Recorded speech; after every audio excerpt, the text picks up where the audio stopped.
Shalom, salam sejahtera untuk kita semua. Yang terhormat Tutor Bahasa Indonesia Ibu Ainun Hardianti.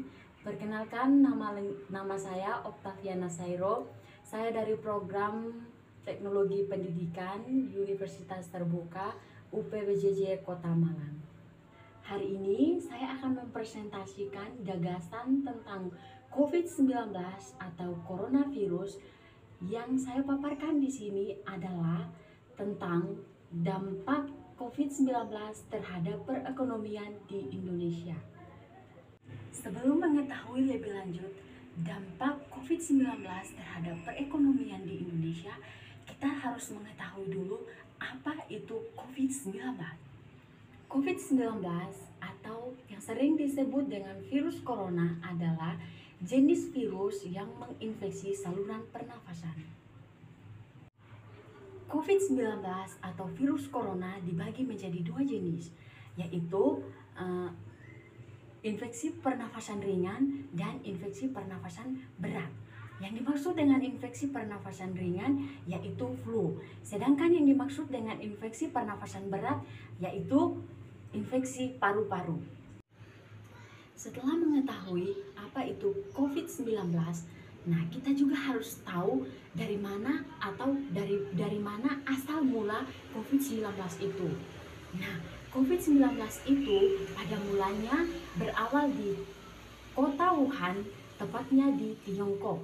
Nah, COVID-19 ini menyebar dalam waktu yang sangat singkat sehingga penyebarannya ke seluruh dunia termasuk di Indonesia. Nah, pada tahun 2019 itu penyebaran virus corona di Indonesia. Adanya COVID-19 di Indonesia berdampak luas terhadap krisis kesehatan maupun ekonomi global pada tahun 2020 lalu hingga 2021.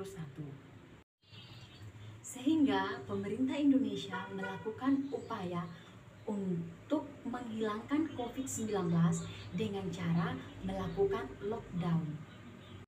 Selain itu, pemerintah Indonesia menghimbau seluruh masyarakat Indonesia untuk membatasi kegiatan mereka dalam sehari-hari dalam upaya menekan penyebaran virus corona ini. Kita kembali ke topik terhadap dampak terhadap COVID-19 untuk perekonomian di Indonesia yang semakin hari semakin menurun secara drastis. Bukan hanya itu saja, bukan di Indonesia saja yang mengalami penurunan ekonomi secara drastis, akan tetapi di negara-negara berkembang juga mengalami penurunan ekonomi yang secara drastis. Bukan hanya itu saja, tetapi di negara maju pun juga mengalami hal itu.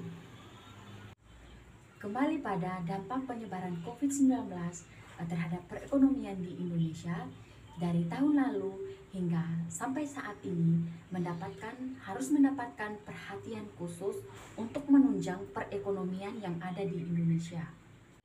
Apabila penanganan COVID-19 di Indonesia semakin membaik, maka dengan demikian perekonomian di Indonesia akan semakin stabil.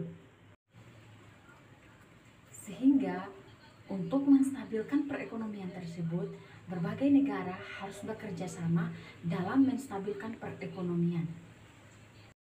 Contohnya, berbagai negara harus membatasi masyarakatnya untuk berkunjung ke negara lain. Mengapa hal ini dilakukan? Agar membatasi penularan COVID-19. Dengan demikian, kestabilan perekonomian di Indonesia akan semakin meningkat. Apabila semua negara melakukan hal tersebut, maka perekonomian di berbagai negara akan semakin stabil, begitu juga di Indonesia.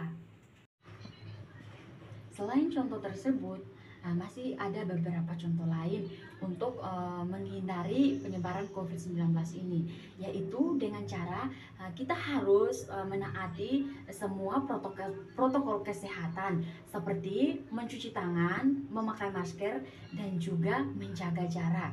Dengan demikian, penyebaran COVID-19 akan semakin terhimpit, maka penstabilan perekonomian di Indonesia akan semakin baik. Jadi, kita sebagai masyarakat Indonesia kita harus mengikuti setiap protokol kesehatan yang sudah diberikan pemerintah. Nah, hal ini supaya peningkatan perekonomian yang ada di Indonesia semakin stabil. Sekian presentasi saya. Jika ada kata-kata yang salah, mohon dimaafkan. Tuhan Yesus memberkati.